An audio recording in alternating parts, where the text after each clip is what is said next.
এই ভিডিওটি দেখুন। শত শত ইরানি ড্রোন ও ইরানি মিসাইল ছুটছে ইসরায়েলি ভূখণ্ডের দিকে এবং তার প্রতিরোধ করছে ইসরায়েলি আকাশ প্রতিরক্ষা ব্যবস্থা আয়রন ডোম। কিন্তু কেন এইরকম হামলা? নমস্কার বন্ধুরা, আমি জয়দেব সাহা।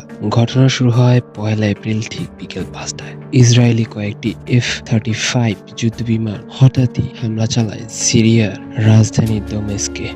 সেখানে ছিল ইরানের দূতাবাস, কনসুলেট বিভাগ এবং ইরানের সামরিক শাখার একটি ভবন। হামলার সময় সেই ভবনে উপস্থিত ছিলেন ইরান রেভলিউশনারি গার্ডের এলিট ফোর্স কুদ্দুসের senior commander brigadier general Mohammad Reza Zahedi. তিনি রেভলিউশন গার্ডের বিদেশি অপারেশন শাখা এবং 2008 থেকে 2016 সালের মধ্যে লেবানন ও সিরিয়ার কমান্ডার হিসেবে দায়িত্ব পালন করেছিলেন। তার সাথে ছিলেন ব্রিগেডিয়ার জেনারেল মোহাম্মদ হাদি হাজি রহিমি। তিনি ছিলেন জেহেদির সহযোগী নেতা। তাদের সাথে ছিল আরেকজন উপদেষ্টা এবং আরো 5 জন বিপ্লবী গার্ডের সদস্য। ইসরায়েলি বিমানে সেই হামলার মুহূর্তেই গুড়িয়ে যায় ভবন, নিহত হয় সকলেই। এটা কোনো নতুন হামলা নয়। সিরিয়ায় প্রায় ইরান এবং ইসরায়েল মুখোমুখি উত্তেজনা তৈরি হয়। এমনিতেই সেই অক্টোবর 2023 হতেই ইসরায়েলি বাহিনী এবং গাজার হামাস যোদ্ধাদের সাথে লড়াই চলছে। কিন্তু হঠাৎ কেন এই হামলা, তার কোনো স্পষ্ট ধারণা পাওয়া যায়নি। ইসরায়েল আগে থেকেই দাবি করে আসছে ইরানের বিপ্লবী গার্ড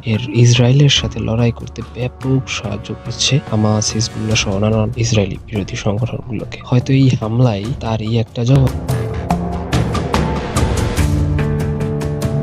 ভিডিওর শুরুতেই যে ভিডিওটি আপনাদের মাঝে তুলে ধরেছি সেটি হলো ইরানি জবাব। মধ্যরাতে প্রায় 200 এর বেশি আত্মঘাতী ড্রোন ও দূরপাল্লার ক্ষেপণাস্ত্র ছুড়েছে ইরান। এগুলো প্রতিহত করতে ইসরায়েল আকাশ সীমায় উড়েছিল অত্যাধুনিক বিমান, বন্ধ করে দেওয়া হয়েছিল শিক্ষা প্রতিষ্ঠান। ইসরায়েল মূলত 3টি এয়ার ডিফেন্স সিস্টেম ব্যবহার করে থাকে। তাদের মধ্যে অন্যতম আয়রন ডোম, দ্য অ্যাসো, ডেভিড স্লিভ।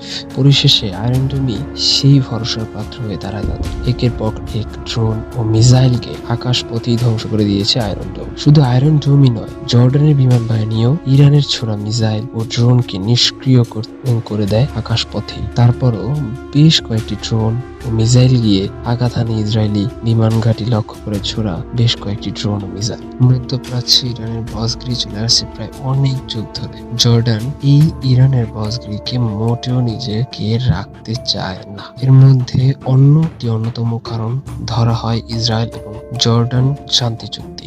সেই চুক্তিতে স্পষ্টভাবে লেখা ছিল, দুই দেশ কোনো মতেই তৃতীয় কোনো দেশকে নিজেদের ভূমি ব্যবহার করে একে অপরকে হামলা করতে দিবে না। কিন্তু উল্লেখযোগ্য যে 6 দিন ধরে চলা ইসরায়েল আরব যুদ্ধে ইসরায়েলের বিরুদ্ধে লড়েছিল জর্ডান। ইতিমধ্যেই ইসরায়েলি প্রধানমন্ত্রী এক ভাষণে তার স্থান স্পষ্ট করে বলেছেন, আমার নীতি পরিষ্কার, যেই আমাদেরকে ক্ষতি করবে আমরা তাদের ক্ষতি করব, যে কোনো হুমকির মুখে আমরা আমাদের রক্ষা করব। ইসরায়েলকে যুক্তরাষ্ট্রের প্রেসিডেন্ট ইরানে পাল্টা হামলার ক্ষেত্রে সতর্ক করেছেন। তাহলে এখন এটাই প্রশ্ন, পাল্টা হামলা কি আদৌ হবে নাকি নতুন কোনো সুযোগের অপেক্ষায় ইসরায়েলি বাহিনী?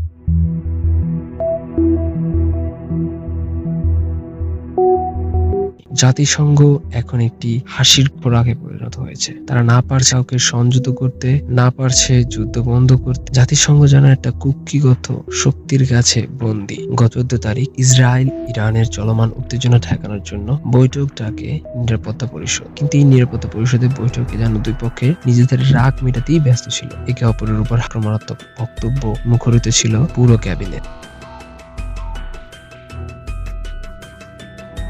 কয়েক যুগ ধরেই নিরীহ ফিলিস্তিনিরা লড়াই করে আসছে নিজেদের অধিকারের জন্য। কিন্তু এই অধিকার আদায়ের লড়াইকে যেন হয়ে উঠেছে ইহুদি ও মুসলিমের লড়াই, যেটা অত্যন্ত ভুলভাবে প্রচার এবং তাদের অধিকারকে গলা টিপে হত্যার চেষ্টা। এটা হয়েছে বিশ্ব মিডিয়ার নোংরা ভাবে ফিলিস্তিনিদের ধর্মযোদ্ধা বলা, জঙ্গি আখ্যা দেওয়া। এটা আসলেই জেনে বুঝে করা একটি ষড়যন্ত্র। কিন্তু এটা যে কোনো ধর্মযুদ্ধ নয় সেটা কেউ প্রচার করছে না। এটা যে অধিকারের লড়াই, যেন আমাদের দেশে টিআরপি টিম মিডিয়াও বুঝে না বুঝার ভান করছে। এটা একটি চাল যাতে ধর্মের নোংরা খেলার মাঝে পড়ে ফিলিস্তিনিরা পুরোপুরি শেষ হয়ে যায়। যুদ্ধ এখন একটি ব্যবসা করার মাধ্যম হয়ে উঠেছে। ইসরায়েল হোক বা ইরান, সবাই এখন এই ব্যবসার খদ্দের, আর মালিক যুক্তরাষ্ট্র, যুক্তরাজ্য, রাশিয়া, চীন। যুদ্ধ করে নিরীহ মানুষ মরছে আর এই বড় বড় দেশগুলো অস্ত্র বিক্রি করে প্রফিট জেনারেট করছে।